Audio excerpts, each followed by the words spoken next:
Here's how I increased my salary by $30,000 as an assistant.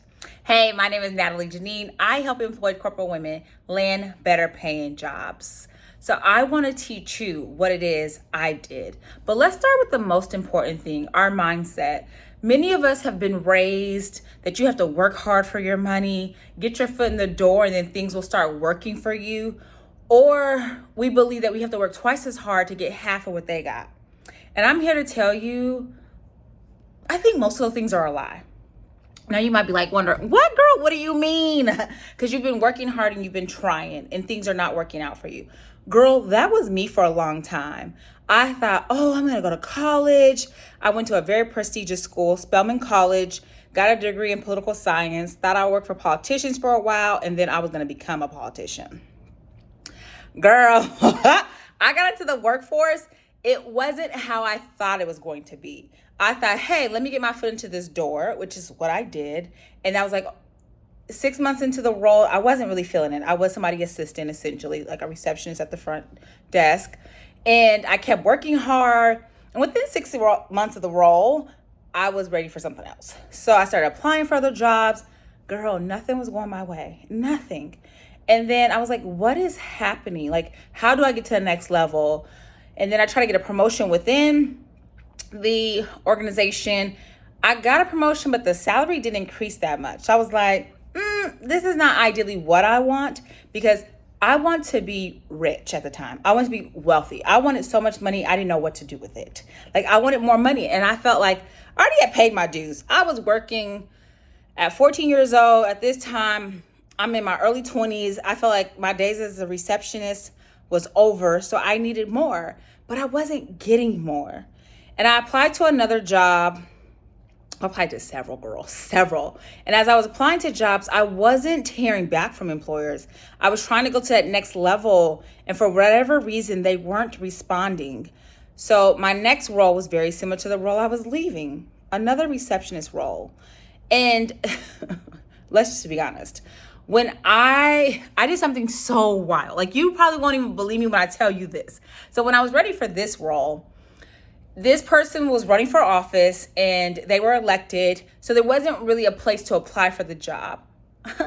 I worked on that campaign, saw how the person was. So I sent a congratulations card in my resume and said, I think I should work for you. Let me know if you're interested. Girl, can you say boss moves? That girl? I sure did, because I was ready for something new and fresh. So I originally wanted to be her chief of staff, or it was either chief of staff or a policy analyst or policy, whatever they call them at the time. And as we were talking, I could kind of tell that wasn't going to be the case. And I was ready to leave my last job. So I was like, I guess I'll take this opportunity. Again, another foot in the door. Let's see what can happen. So I got the position as a receptionist. Did not like it. It just doesn't give me the opportunities that I want. And I'm sure it's not giving you the opportunity that you want. I'm not saying that you're a receptionist, but you're probably in a role where you're like, this isn't what I want. I want something else. So in this job, I was making around $50,000, not happy, ready to go. I was in grad school at the time as well. And then 2020 hit, your girl's still in grad school, about to graduate. And I was like, what is happening? Everybody is getting laid off. People are not making as much money as they want. People are not getting the new jobs they desire. And girl, let me tell you, I almost got played by this company. But that's another story for another day. Mindset.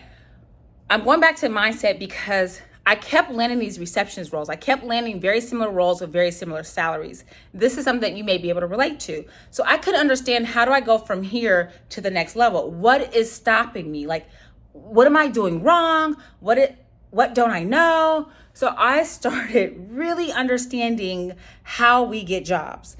And if you have been raised like me, you believe that simply applying means the hiring manager will reach out to you and you'll go to the next level.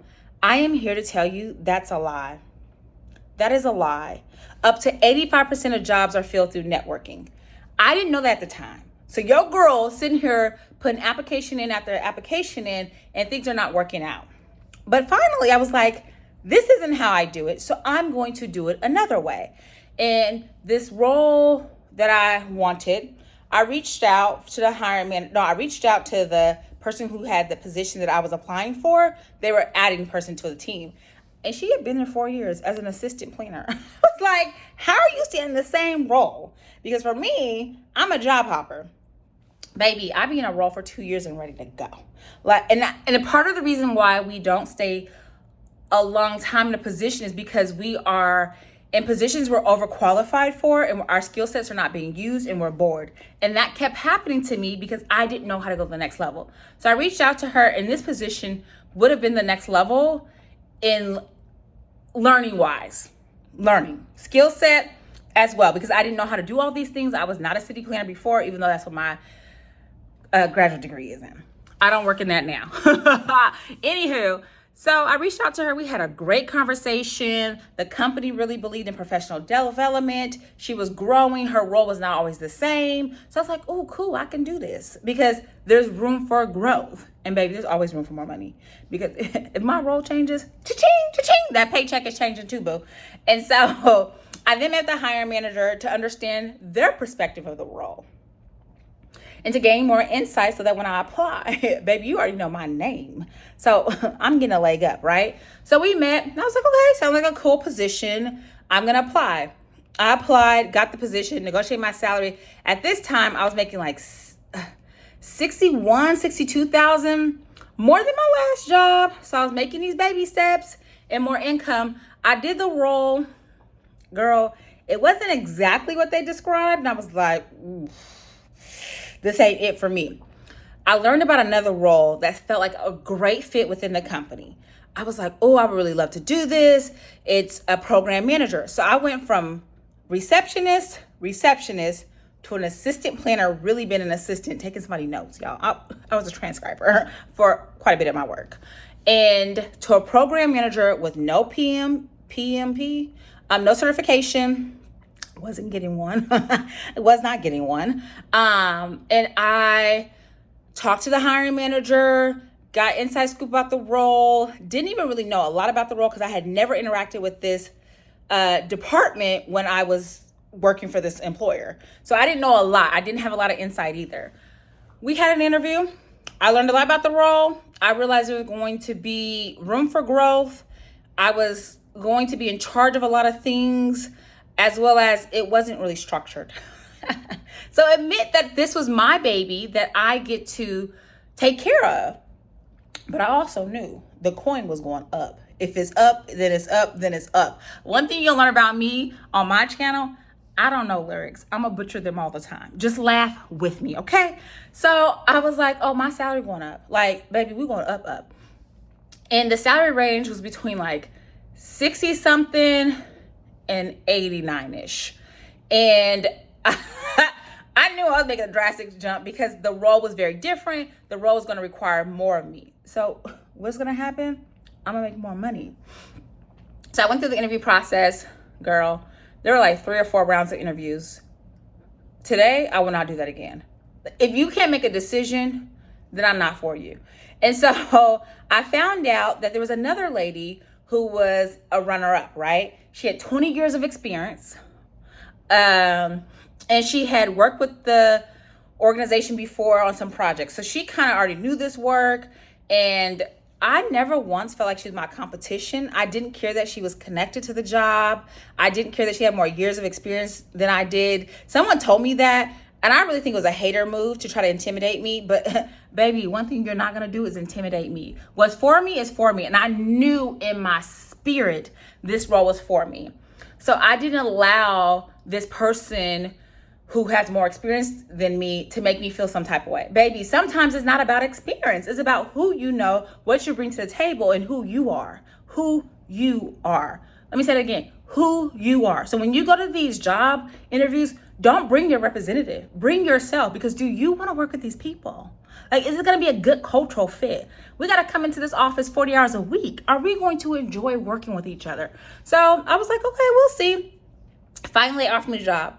Girl, I told you I was making that last role 61,000, I think. Or I think I ended up going to 63,000. Whatever it was, They try to offer me a couple $1,000s more for a much bigger role. You must not know me. I ain't taking that. So I negotiated. And the person made it seem like they didn't want to meet me where I wanted to be. And so I said, it was really great interviewing for this position. I'm really excited. However, I can't take this salary. I just can't. And I got up to walk away. Sometimes you have to walk away from a job when you know your worth. Don't play yourself. Do not settle for something less, because it never works out and you're going to be miserable and they're going to be happy that they got you for a lower rate. We're not playing that game. So she came back to me and said she talked to HR and she could give me more than what I really wanted. I asked for this number. They gave me what I asked for, and I really was willing to go down a little bit because I knew that usually when you negotiate, you don't get exactly what you want. But again, what's for you is for you. And that money was for me. So I was like, yes, when can I start? Do you want to start today or tomorrow? So I got the job and I went from an assistant making $50-some thousand, landed in this role making the high 80s. Baby, increased my salary by more than $30,000.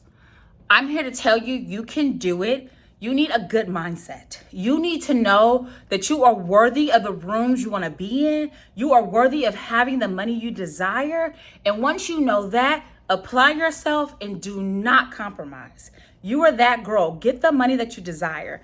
All right. Now, if this is helpful, please put a thumbs up, subscribe. Also, if you know that you're ready to go to the next level in your career and you need some assistance, click that link in the description. I have a link where we can hop on a call. We're going to talk about who you are. You're going to learn who I am, where you're trying to go. And if I could be helpful, girl, it's only up. If it's up, then it's up. Let's get some more money. All right, Natalie Janine Gates, and I'll talk to you later.